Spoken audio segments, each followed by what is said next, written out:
Good morning student, class 3rd, chapter 13, subject English first. C.V. Rana, the Justice King. C.V. Rana एक न्यायप्रिय राजा, part second आज हम आपको बताएंगे थर्ड टर्म का।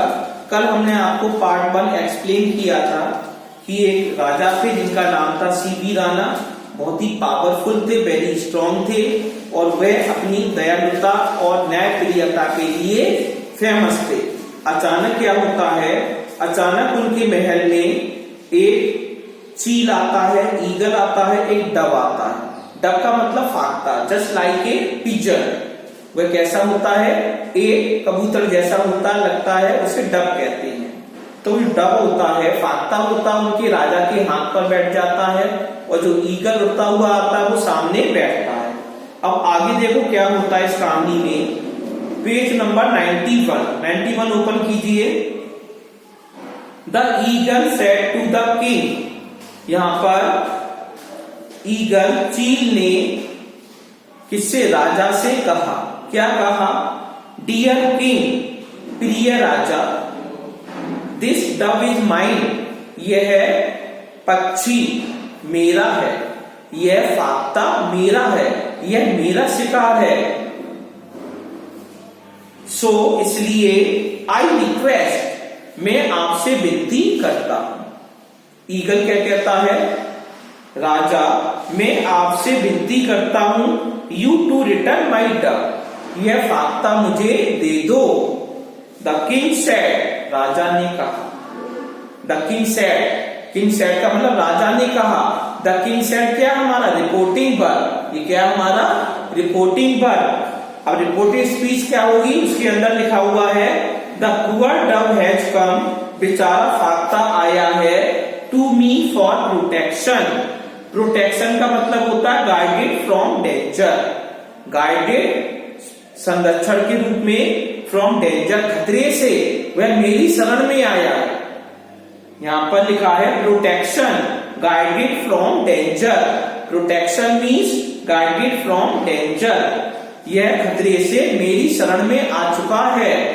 If I don't help it, यदि मैं इसकी सहायता नहीं करता। राजा क्या कहता है, if I don't help it, it का मतलब डव जो हमारा कबूतर जैसा था। If I don't help it, यदि मैं इसकी सहायता नहीं करता, it will be a great injustice, यह एक महान अन्याय होगा। क्योंकि राजा को दोनों पक्षों के बारे में सुनना है। दो क्लाइंट थे उनके पास, एक डव था और एक ईगल था। तो राजा ने कहा if I don't help it, यदि मैं इसकी सहायता नहीं करता, it will be a great injustice, यह बहुत ही बड़ा मेरे लिए अपराध होगा। देन तब उसके बाद गॉड विल पनिश मी, राजा ने क्या कहा, गॉड विल पनिश मी, भगवान मुझे सजा देंगे। अब यहां पर गॉड देखो, G is written in capital letter. G कैसे लिखा गया है, बड़े अक्षर में। First letter will be written G, first letter will be written G in capital letter, पहला अक्षर जी का बड़े अक्षर में लिखा गया है। सो वी कैन से, इस प्रकार हम कह सकते हैं, गॉड मीन्स ईश्वर, भगवान। यहाँ पर जी का मतलब क्या है, गॉड, देवता नहीं है। राजा ये नहीं कह रहा है गॉड विल पनिश मी, देवता मुझे सजा देंगे, नहीं, भगवान मुझे सजा देगा। जी का मतलब भगवान, क्योंकि जी कैपिटल लेटर में यूज हुआ है। गॉड विल पनिश मी, भगवान मुझे सजा देंगे, एंड माई किंगडम, और मेरे राज्य को सजा मिलेगी। जो भी प्रजा होगी उसको भी सजा मिलेगी, क्योंकि वो मेरी प्रजा है, मेरे राज्य के अंतर्गत आती है। माई kingdom shall not be blessed, my kingdom मेरा राज्य, माई किंगडम मेरा राज्य, shall not be blessed, shall not be नहीं होगा, ब्लेस्ड परम सुख वाला नहीं होगा, परम आनंद वाला नहीं होगा, परमानंद नहीं होगा, विद रेन्स एंड क्रॉप्स, वर्षा से और फसलों से। एक श्राप लग जाएगा। ना तो वर्षा होगी मेरे महल में कभी भी, ना जब वर्षा नहीं होगी तो फसलें कैसे उगेंगी, तो अकाल पड़ जाएगा। मैं ऐसा अन्याय नहीं करूंगा। I will be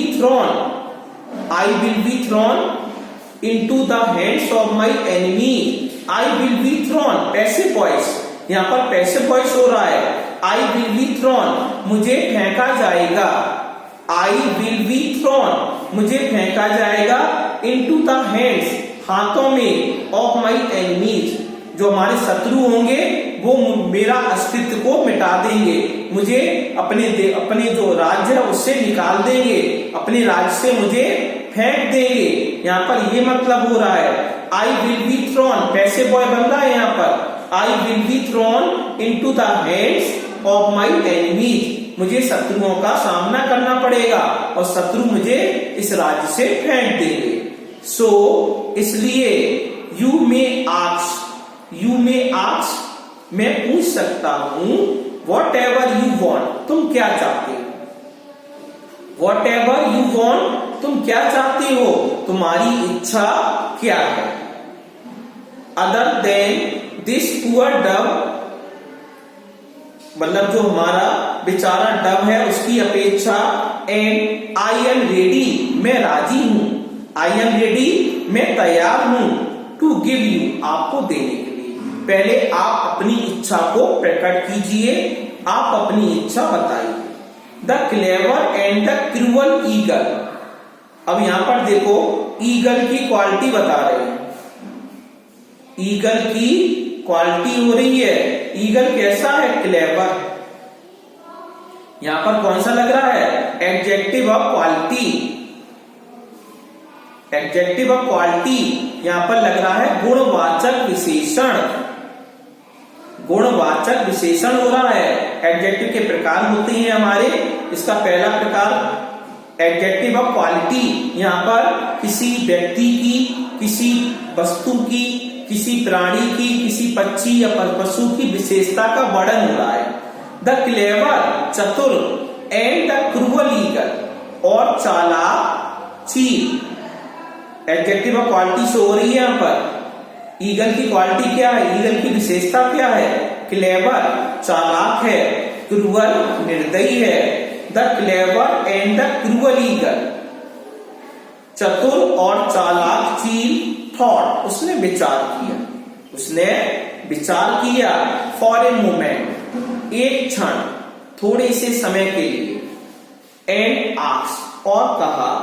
the king, और राजा से बोला, राजा से कहा, क्या कहा, give me an equal quantity, give me, मुझे दीजिए, एन इक्वल क्वांटिटी, एक बराबर मात्रा दीजिए, ऑफ फ्लैश। यहां पर एक वर्ड आया है फ्लैश। फ्लैश का मतलब होता है कच्चा मांस, एक होता है मीट। फ्लैश और मीट में अंतर क्या होता है, देखो फ्लैश का मतलब होता है कच्चा मांस और मीट का मतलब होता है पका हुआ। जब हम पका लेते हैं तो मीट हो जाता है, और जो कच्चा होता है उसे फ्लैश कहते हैं। यहाँ फ्लैश का मतलब है the soft part of a human और animal body. The soft part of a human और एनिमल बॉडी, एक मुलायम सा भाग होता है, चाहे वो प्राणी का हो, चाहे इंसान का हो, चाहे जानवर का हो। Between the bones and under the skin, वो कहां पाया जाता है, बिटवीन द बोनसेट, हड्डियों के बीच में, और क्या कहां होता है, अंडर द स्किन, और हमारी स्किन के नीचे, उसे सॉफ्ट पार्ट कहते हैं, मुलायम पार्ट कहते हैं, जो हमारा फ्लैश कहलाता है, मांस। यहां पर फ्लैश का मतलब है कच्चा मांस और मीट का मतलब पका हुआ मांस। Flesh from your body, give me, चील ने क्या कहा, give me an equal quantity, मुझे बराबर मात्रा दीजिए, ऑफ फ्लैश, कच्चे मांस की, फ्रॉम योर बॉडी, अपने शरीर की। चील ने कहा, राजा से कहा, राजन आपके शरीर की मुझे आधा हिस्सा चाहिए, फ्लैश चाहिए, कच्चा मांस चाहिए। इस प्रकार हमारा पार्ट सेकंड क्लास 3 आपको एक्सप्लेन कर दिया।